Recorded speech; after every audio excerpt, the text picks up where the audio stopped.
So, the BAFTA nominations came out this morning, and they're a trip, man. That's for sure. I thought the SAG Awards were pretty crazy, but this shows something pretty new, and something that really causes confusion in nominations that there's really no precursors left for. I mean, this was kind of it. And what this did was help to cement, as I said in my predictions video, those top four. Those four that we know are most likely going to be in every category. And somehow, those question marks on that fifth slot that I didn't think could get any broader have managed to get larger. There are many more questions that have been raised as to who is going to get that fifth slot. Something that I had hoped the BAFTAs would help to answer, and yet they've seemed to cause even more confusion and intrigue when it comes to that. And I kind of like that, because having clear-cut Oscars is never any fun. You know, you like to be able to have a little suspense, and you like to be able to not entirely know what's going to happen. So I want to talk about the main categories, the big categories, and just investigate a little bit and do what actually happened. But I want to talk about three really, really quick things first, just to mention them very quickly. I have my notes page here. So, no Black Panther. Other than in the visual effects category, Black Panther has not shown up anywhere at this award show. Not in Best Picture, not in Best Screenplay, nowhere. All I'm going to say is just, kudos to you fellas. Don't cave, man. And the other thing is, I don't think it's going to take many people to realize that The Favorite is going to sweep. It just is. It's this thing's award show. My original concept on the lead actress category was you're going to have Lady Gaga win drama at the Globes, you're going to have Olivia Colman win comedy at the Globes, and then you're going to obviously have Olivia Colman win the BAFTA, right? And it comes down to the SAG. That's been blown out of the fucking water. So now we just have to keep moving on and see. But I definitely think that The Favorite is going to kind of sweep all across the award show. You look at Three Billboards last year, created by a British filmmaker. Any opportunity they can really give to award a British film in the same right that the Academy awards regular film, regular I put in quotes, just in what they see as that, I think they'll often take the opportunity to do that. So let's get into the actual categories. Best Picture, really nothing crazy here. What this basically does is just kind of cement those five, but I don't particularly think anyone had any doubt out of those five. And I do think that putting Green Book and Black Klansman in those top five, being crafted by American filmmakers and starring mainly American individuals, right, it shows how far those two films have climbed since their inception. Since Green Book won TIFF, it is shot through the roof, winning comedy musical at the Globes and screenplay at the Globes. I do actually think is sort of a big deal. Even though the Globes aren't always a great precursor, I do think it was important. That was an important win for them. And then you've now got Green Book showing up in one of the 5 best pictures at the BAFTAs. I think that's important, as well as Black Klansman, which slowly but surely has been gaining more and more momentum, and I think that can continue to help John David Washington's chances in the lead actor category. Best Director, again, you've got 4 that are pretty cemented, and then you kind of have your question between Barry Jenkins and Peter Farrelly. A lot of people want to know what's going to happen in that respect. Peter Farrelly picking up a Directors Guild of America nomination, which I think is a very big deal for him. And I was just double-checking to make sure Barry Jenkins did not get that Directors Guild of America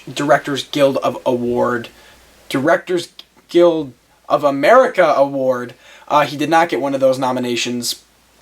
And neither of them showed up at the BAFTA. They threw in the guy who directed Cold War, the person who also directed Ida, which is very interesting. Cold War actually popped up pretty heavily in a lot of these categories. It seems that the British Academy was a pretty big fan of that film, which I appreciate and I respect, but it still leaves that big question mark open. Is Peter Farrelly going to get it, or is Barry Jenkins going to get it? And with the explosion that Green Book has had, and as Peter Farrelly continues to get recognized more and more and more and more, it's seeming to lean a lot further to him than it is to Barry Jenkins, which unfortunately, it does seem If Beale Street Could Talk is flying a little bit under the radar, and don't you worry, we'll come back to that in a category in which I think that movie needs to be discussed a little bit further. I would give Barry Jenkins the nomination over Peter Farrelly if I had my way. I don't get a ballot, I don't get a vote. I'm thinking of what's possibly going to happen, because they're not going to put the director of Cold War in for Best Director. It's just not going to happen. He hasn't been in enough places for that to happen.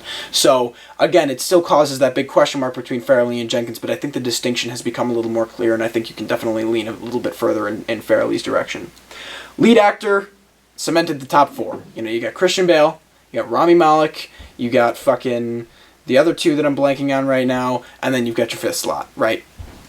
So, a lot of people have been questioning who is in there.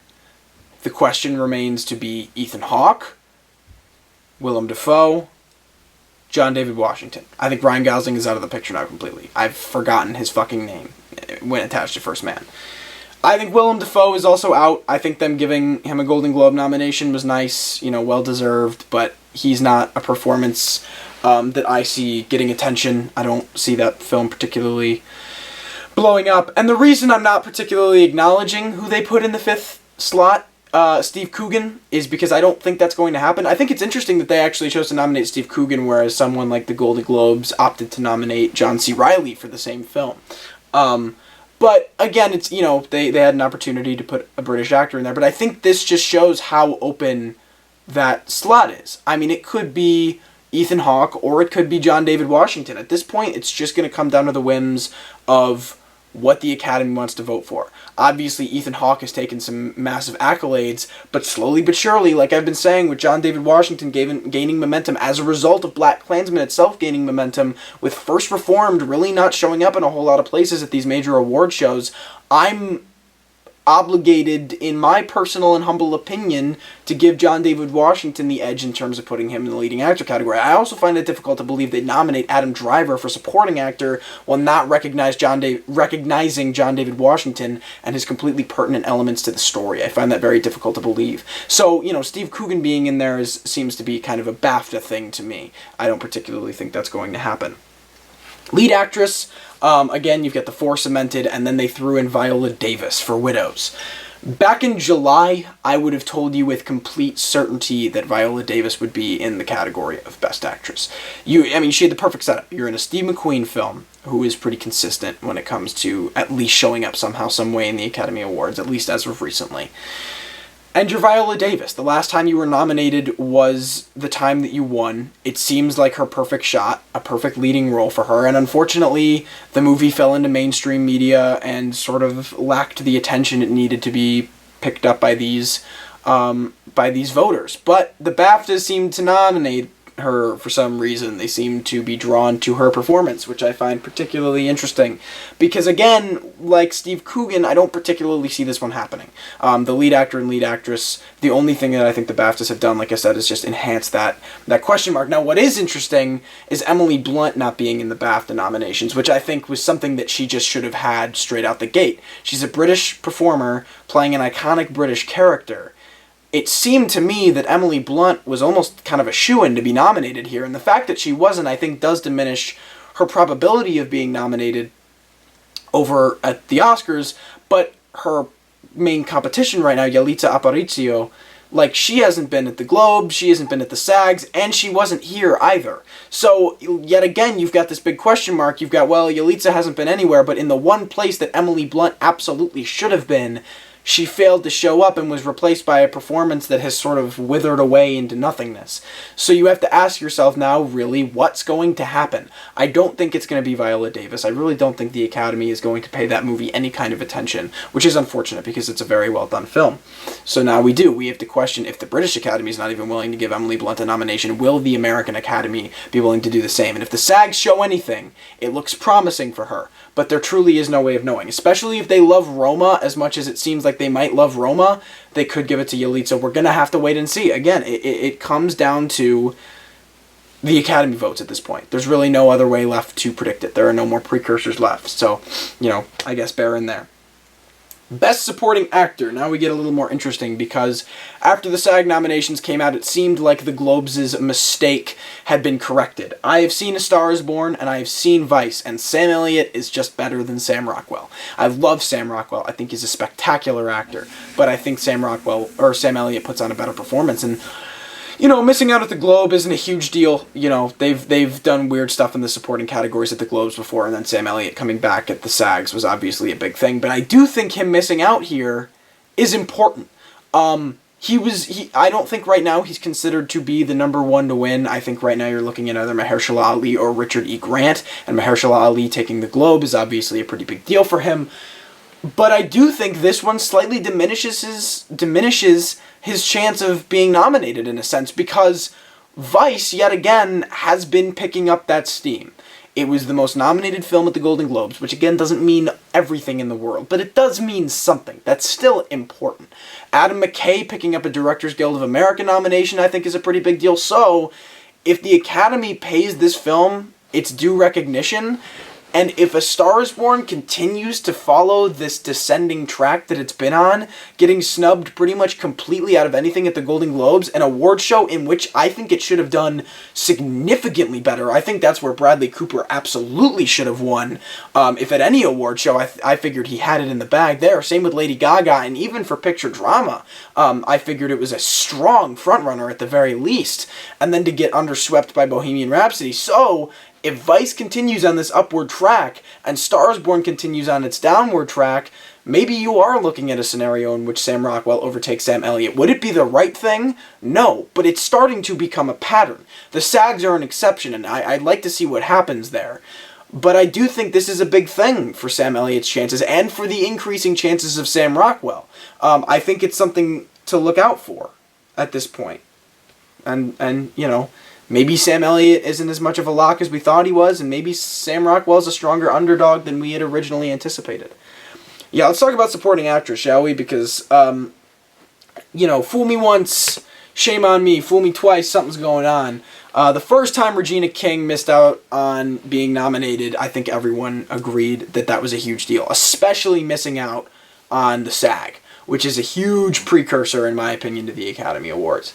But then she won the Golden Globe. And a lot of people sort of sighed a breath of relief, right? We could all go, okay, she's still got this chance. Now, that being said, as I have said before, it is not unlike the Golden Globes history to give a supporting performance award to a performer that's not even nominated at the Academy Awards. Check out Aaron Taylor Johnson from Nocturnal Animals in 2016, right?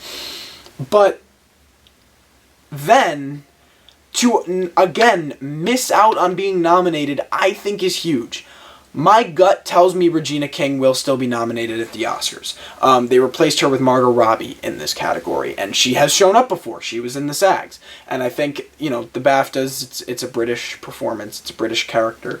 She herself, I don't believe, is British. I think she's Australian or something of that nature, but it's a British film. She's playing a British character, a very influential British character. So I do think that is something to keep in mind when looking at who replaced her. I still think she'll be nominated. I still feel confident in those 5 to be nominated, but I think we have to start rethinking how strong of a frontrunner Regina King is, especially up against some of her competition, because you've got Amy Adams, for one, who pulls off a performance like I've never seen her do before in Vice. She's completely different than many of the other performances she's put on, and she's overdue. The Oscars love awarding people who are overdue. She's got 5 nominations under her belt. This would be her 6th, and people are still talking about that snub from Arrival. Maybe it's high time to give her her due attention. Maybe Regina King missing out on the SAG and the BAFTA is an important step for Amy Adams to take that number 1 position. Or another situation you could be seeing is something like an Emma Stone, Rachel Weisz. At least in recent Academy history, the last time in a supporting actress and a supporting actor category, there were 2 people from the same film nominated in the same category, at least one of them won.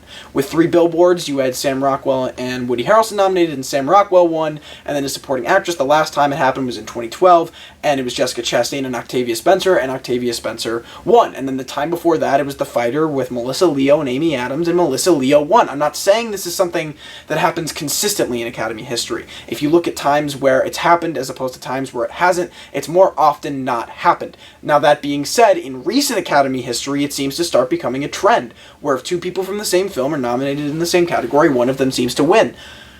And if it's pretty strong odds right now that Emma Stone and Rachel Weisz are both going to be nominated for this award. They're both very different performances. They're both completely pivotal to the film for completely different reasons, and they're both necessary for different reasons, and they both develop in different ways. But you have to have both of them, and they're both spectacular enough to be placed in this category. So then you have to ask yourself, is Regina King missing out on a BAFTA as well as a SAG, leading one of them to have better odds? And it's starting to seem like maybe yes. Maybe Regina King losing out on these is someone telling us this might not happen. Missing out on these two major awards and then winning the Oscar would be huge. It would be unheard of. And I personally, I don't know if it's going to happen. I like to use the Denzel Washington, Casey Affleck point, where I think that race was so split. Where you did have Casey Affleck take the Golden Globe, but then you had Denzel take the SAG, which is a huge precursor for performance awards, but then Denzel missed out completely on the BAFTA, and Casey Affleck won the Oscar. So getting a BAFTA nomination, in my eyes, is still pretty pivotal to winning the Academy Award, and I think Regina King missing here is a big step for a lot of these people to be able to say, okay, maybe it's our shot. Sorry, Claire Foy, I don't really think you've got a great shot.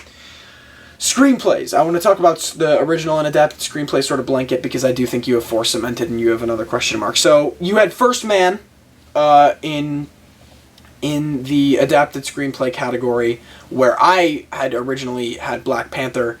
I do think the Oscars are going to still, put the Black Panther reign where they want it to be.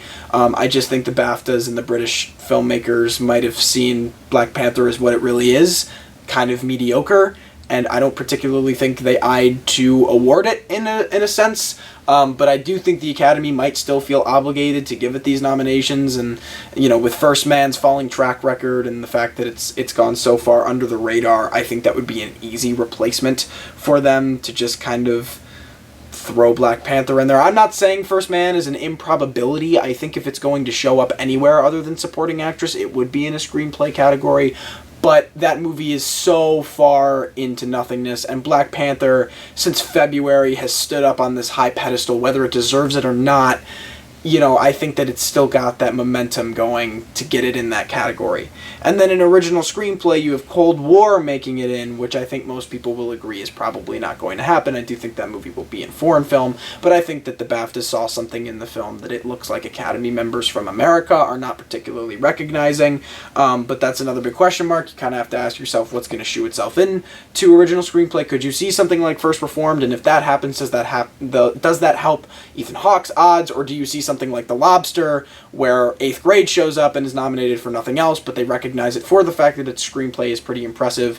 I think it's going to be one of those two. I find it difficult to believe they would put Cold War in there, and I think that one's pretty obvious. I just think that they opted to kind of throw in a 5th there that they really appreciated, and I think they might even be correct. At least with adapted screenplay and putting First Man in there, I respect these nominations a lot. I think they're interesting. I don't think all of them are correct, but I at least think they're interesting.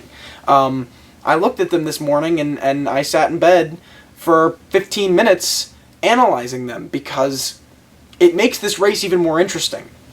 And I think it's going to make nomination day that much more tense. I love up-in-the-air years. Last year was infuriating because you went into the Oscars knowing exactly what was going to win where, and it was kind of unfortunate.